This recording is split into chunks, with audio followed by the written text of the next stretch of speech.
So behind me is the fake border between Georgia and the self-declared breakaway Republic of South Ossetia. I'm not sure why, but an ambulance just sped past on the road and it stopped down there.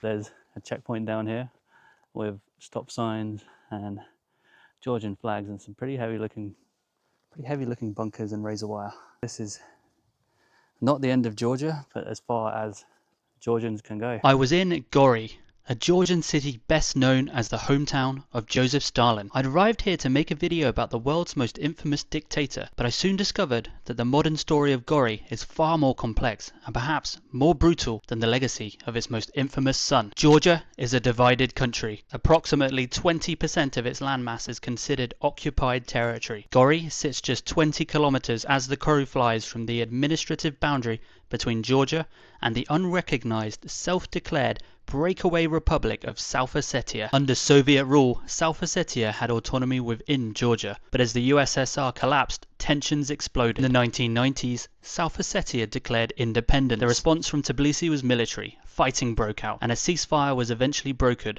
monitored by a Russian peacekeeping force. That uneasy peace held for almost 2 decades.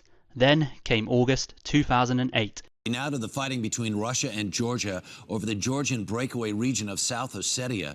President Bush has told Russian leaders that military action against Georgia is unacceptable. Vice President Cheney said Russia's invasion must not go unanswered. It's unclear what the spark was. Georgian forces may have tried to retake the region. Ossetian forces may have shelled Georgian villages.